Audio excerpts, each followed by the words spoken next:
Bonjour à tous, bienvenue dans Direct Santé, votre émission qui vous parle de pathologies, de traitements ou encore de gestes nécessaires pour préserver une bonne hygiène de vie. Donc aujourd'hui, nous allons parler de l'anémie, comprendre l'anémie. Donc l'anémie survient quand il n'y a pas assez d'hémoglobine dans le corps pour transporter l'oxygène vers les organes et tissus. Donc comprendre ce que c'est que l'anémie, nous allons en parler dans un instant avec Dr Romé, qui est médecin hématologue, donc qui est avec nous pour nous éclairer un petit peu sur cette pathologie. Bonjour docteur, comment ça va? Bonjour, je vais bien et vous? Très très bien. Merci d'être avec nous ce matin. Tout d'abord, on va parler de votre métier. En quoi ça consiste exactement, le métier d'hémato? D'accord, le médecin hématologue, c'est pour faire court le spécialiste des maladies du sang.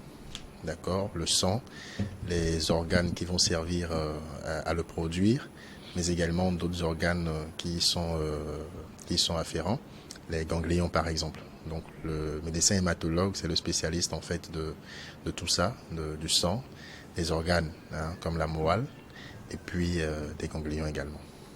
Et toutes ces maladies, c'est vrai on comprend pas vraiment qu'est-ce que c'est, puisque bon, c'est vrai qu'un hémato peut traiter aussi tout ce qui est drépanocytose, tout ce qui est anémie, par exemple, qui nous concerne aujourd'hui, et puis d'autres maladies aussi. Donc, pour que les gens comprennent que quand ils ont ces petits bobos-là, quand ils ont ces maladies-là, c'est vers vous qu'il faut les orienter, en fait. Ouais, effectivement. En fait, on peut pas faire la liste de toutes les maladies quand même, mais comme je viens de le dire, c'est tout ce qui va être lié au sang d'abord. Donc, quand on prend la drépanocytose, par exemple, c'est lié au sang. Au sang. Quand on prend l'anémie, c'est lié au sang. Il y a d'autres maladies comme les cancers de sang, par exemple, qui sont également des maladies liées au sang. Il y a, lorsqu'on a les ganglions, par exemple, qui sont tuméfiés, etc., ça peut également être lié à des problèmes de sang. Donc, tout simplement, inviter les gens, lorsqu'ils ont un bobo, à voir un professionnel de santé qui donc va faire la part des choses et va les adresser au médecin spécialiste qui convient. Ouais. Déjà, ce qui nous réunit aujourd'hui, c'est l'anémie. Donc l'anémie, bon, chacun le comprend à sa manière. Maintenant, qu'est-ce que c'est exactement? Et puis, après, on va aller dans le vif du sujet. Alors, l'anémie, c'est une diminution du taux d'hémoglobine. D'accord? En deçà des valeurs qui sont liées à l'âge et au sexe. D'accord? Alors l'hémoglobine, c'est le constituant majoritaire du globule rouge. Et c'est cette hémoglobine-là qui est chargée de transporter les gaz. Donc l'oxygène du poumon vers les organes, les tissus, puis de prendre donc le CO2 de là pour permettre son élimination. Donc quand cette hémoglobine-là, son taux va baisser en deçà des valeurs fixées par rapport à l'âge et au sexe, on va parler d'anémie. Par exemple, chez l'homme adulte, le taux est de 13 grammes par décilitre. Donc, en deçà de ce taux, on va parler d'anémie. Chez la femme, c'est de 12 grammes par décilitre. Chez le nouveau-né, par exemple, ce taux sera de 16 grammes par décilitre. Donc, ce n'est pas un taux fixe en fonction de l'âge et du sexe. Mais lorsque le taux d'hémoglobine plutôt va être en deçà de ces taux, on va parler d'anémie. Donc, tout ça, c'est globule rouge, on parle bien ou bien les deux? On parle du taux d'hémoglobine. Oui. L'hémoglobine est contenu dans le globule rouge. Dans le globule rouge. Oui. Donc c'est ça, c'est l'oxygène, c'est ce qui transporte l'oxygène vers Exactement. Les cellules. C'est le rôle de l'hémoglobine.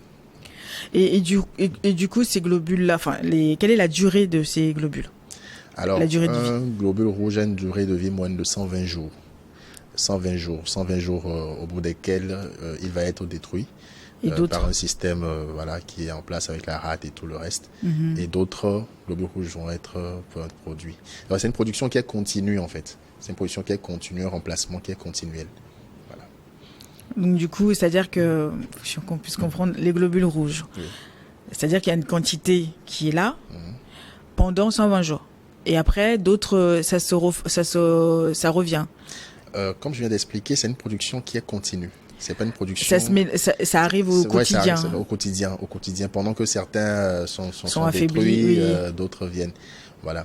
Mais l'anémie, en termes de définition, ce n'est pas tant vraiment le globule rouge qui rentre dans la définition, mais c'est plutôt le taux d'hémoglobine qui rentre dans la définition de l'anémie. Donc, le globule rouge contient de l'hémoglobine à un certain taux. d'accord? Oui. Et quand ce taux d'hémoglobine-là, indépendamment du nombre de globules rouges, Oui. quand ce taux d'hémoglobine-là va baisser, en deçà de certaines valeurs que dont je viens de parler, on va parler d'anémie. D'accord? Dans la définition de l'anémie, c'est le taux d'hémoglobine qui intervient. Ok. Et non le nombre de globules rouges. De globules rouges. Et quand, comment vous dire? Et du coup, donc là, ça se développe comme ça après l'anémie, donc quand ça diminue. Oui. Et c'est-à-dire quand ça diminue, mais ça ne revient plus à cause de quoi exactement? C'est-à-dire ça ne reproduit plus assez d'hémoglobine à cause de quoi exactement? Là, on va parler des causes. C'est-à-dire Oui. que il y a plusieurs causes qui peuvent entraîner cette diminution-là permanente du taux d'hémoglobine. Une D'accord? personne bien portante et tout ça, donc peut aussi avoir l'anémie quand même? Bien portante, je ne dirais pas. Parce qu'une fois qu'il y a l'anémie qui est là, c'est qu'il y a un souci. Il y a un souci, oui. L'anémie n'est que la manifestation, en fait, d'un ou de plusieurs problèmes sous-jacents. Donc, il faut rechercher et traiter pour que l'anémie se corrige. Donc, pour que le taux d'hémoglobine revienne à la normale. Donc, quelqu'un qui est anémié n'est pas bien portant. Il faut voir pourquoi il y a cette anémie-là, chercher la cause et la traiter. Et donc là, vous allez dire, je vous avais coupé, par rapport au, comment vous dire ça, comment ça se développe, l'anémie? Alors, l'anémie, comme j'ai dit, comment ça se développe, c'est une baisse du taux d'hémoglobine qui va résulter, comme je viens de le dire également, d'un ou de plusieurs facteurs. D'accord? Oui. Donc, ces différents facteurs-là peuvent être liés soit à la production, d'accord, ou bien à une destruction excessive des globules rouges qui entraîne une perte donc de cette hémoglobine-là. Donc, les causes seront à rechercher en fonction d'abord du type d'anémie, parce qu'il n'y a pas qu'un seul type d'anémie. Il y a plusieurs types. 3 types d'anémie, d'accord, en fonction du type d'anémie, mais également en fonction d'autres facteurs. Le mode d'installation de l'anémie. Est-ce un mode chronique, genre un truc qui évolue depuis longtemps, ou est-ce un mode aigu, genre un truc qui est là dans les jours, dans les semaines, qui essaie de développer dans les jours, dans les semaines. Voilà, donc il y a toute une panoplie de questions qu'on va poser, l'examen du patient qu'on va faire, qui vont nous amener donc à classer cette anémie-là et à rechercher la cause en fonction du type d'anémie. Et donc, du coup, vous parlez des différents types, il y en a 3. Donc, c'est quoi? Chronique? Il y a 3 principaux, oui. D'accord. Et on va parler d'anémie, on va être un peu technique, mais on va parler d'anémie microcytaire hypochrome, d'accord. Ce qui veut dire ce qui veut dire que les globules rouges, d'accord, sont petits, donc microcytaires, et il n'y a pas assez de fer à l'intérieur, donc hypochrome, genre la coloration. Parce que quand on voit les globules rouges, il y a une certaine coloration. Quand la coloration baisse, on parle de hypochromie. D'accord? Comme j'ai dit, c'est un peu technique, hein, c'est pas très simple à expliquer. Il y a ensuite les anémies normocytaires, normochromes, les anémies macrocytaires, où le globule rouge, il est plus grand que la normale. Donc, en fait, ça, c'est vraiment un médecin qui va examiner, vous examiner, voir également le résultat de l'examen qui va confirmer l'anémie. Parce qu'il y a un examen qui confirme l'anémie qu'on appelle l'hémogramme. D'accord? Donc, vous avez des signes, oui, qui peuvent faire penser à une anémie, mais l'examen qui va venir confirmer l'anémie en donnant le taux d'hémoglobine et également les autres paramètres qui permettent de classer l'anémie, ça s'appelle l'hémogramme. Donc, c'est l'examen l'analyse de cet hémogramme-là qui permet de savoir de quel type d'anémie vous souffrez, et la démarche diagnostique, genre comment trouver la cause, va dépendre du type d'anémie. Mais ça se voit physiquement, quelqu'un qui est anémié? Oui, il y a des signes physiques qui peuvent amener à suspecter une anémie. Le premier signe que tout le monde connaît, c'est la pâleur. Oui. On a les conjonctives, les mains qui deviennent tout blancs. On parle de pâleur. Donc, c'est la pâleur conjonctivale. Ça, c'est le premier signe. Oui. Après, il y a d'autres signes qui peuvent survenir comme des maux de tête, des vertiges, d'accord. Des fois, c'est des acouphènes, genre on entend des bruits dans l'oreille. Des fois, c'est des phosphènes, on va avoir des taches visuelles. Des fois, c'est la dyspnée, c'est-à-dire une difficulté à respirer, soit après un effort minime, soit même au repos, et également la fatigue. Donc, c'est tant de signes qui peuvent faire suspecter une anémie et qui peuvent conduire à la réalisation donc justement de l'hémogramme pour confirmer cette anémie-là. Donc, les patients qui viennent vous voir, c'est déjà à vue d'œil, vous voyez déjà que la personne Oui, oui, présente oui, ces signes-là. oui. Et après, bon, après c'est les analyses et tout ça qui en suit, quoi. C'est ça. Et chez les enfants aussi, c'est pareil, c'est les mêmes signes? Chez les enfants, ça va être également les mêmes signes. Et comme j'ai dit, ça va dépendre également du mode d'installation de l'anémie. Lorsqu'une anémie qui s'installe de façon aiguë, les signes que je viens de citer sont vraiment plus parlants. On a un patient qui a vraiment de la peine à respirer, qui a soif même des fois. Ça dépend du mode d'installation de l'anémie, du mécanisme d'installation de l'anémie. Mais si l'anémie est chronique, par exemple chez l'enfant, on peut même assister à un retard de croissance. J'ai envoyé un enfant qui ne fait pas la taille qu'il doit faire pour son âge, le poids qu'il doit faire pour son âge, parce qu'il a une anémie qui est chronique. D'accord? Donc, les signes après, ça va être pratiquement les mêmes choses, hein, fatigue, difficulté à respirer, etc., mal de tête et tout. Mais quand c'est chronique, on peut avoir donc un retard de croissance qui va quand même s'installer chez l'enfant également. Mais ça, pareil, dès la naissance, il faut déjà prendre en considération ça et puis suivre l'enfant. Hein. Sinon, oui, effectivement, il y a une série de paramètres qui vont conditionner le suivi de l'enfant.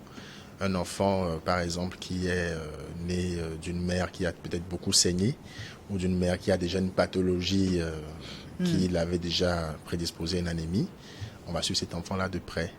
Un enfant qui est né, par exemple, de parents qui portent le gène de la drépanocytose, par exemple, c'est un enfant qu'on doit suivre de près. Donc, il y a des paramètres qui doivent faire suivre un enfant de près.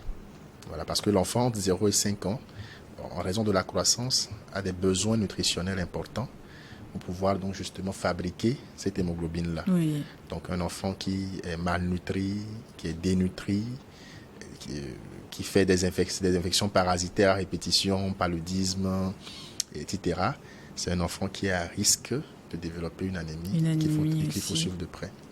C'est vrai que le palud, ça affaiblit énormément. Hein.